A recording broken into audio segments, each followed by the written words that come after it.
নমস্কার বন্ধুরা। এই বর্ষাকালে যদি লোটে মাছের চপ হয় তাহলে খাওয়াটা পুরো জমে যাবে, তার সাথে ভাত ডাল আর একটু কাসুন্দি। তার লোটে মাছের চপের রেসিপিটা দেখবে? চলো দেখে আসি তাড়াতাড়ি। এরপর আমরা লোটে মাছটাকে ভালো করে কেটে ধুয়ে নিলাম। জলটা ঝরিয়ে নেবেন, নাহলে লোটে মাছটা প্রচুর জল ওঠে। আর লোটে মাছটাকে ফ্রেশ নেবে, নাহলে লোটে মাছের চপ ভালো লাগবে না। এরপর আমরা পেঁয়াজ আদা রসুনের পেস্টটা লাগিয়ে নিলাম লোটে মাছের গায়ে। তারপর আমরা হলুদের গুঁড়ো, জিরের গুঁড়ো, গুঁড়ো লঙ্কার গুঁড়ো, নুন, গরম মশলা, গোলমরিচের গুঁড়ো দিয়ে মশলাগুলো সব মাখিয়ে রেখে দিলাম কিছুক্ষণের জন্য।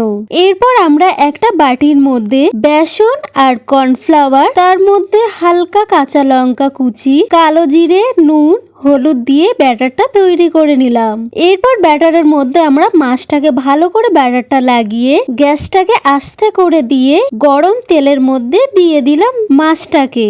এরপর মাছটা একটু ভাজা ভাজা হলে একটু গ্যাসে আঁচটা একটু বাড়িয়ে দিয়ে মাছটাকে ভালো করে ভেজে তুলে নিলাম। হয়ে গেল আমাদের লোটে মাছের চপ। এরপর আমরা গরম ভাতের সাথে লোটে মাছের চপ আর ডাল আর কাসুন্দি কেমন লাগলো সেটা অবশ্যই কমেন্ট বক্সে জানাবে, আর একটা লাইক সাবস্ক্রাইব করে দেবে।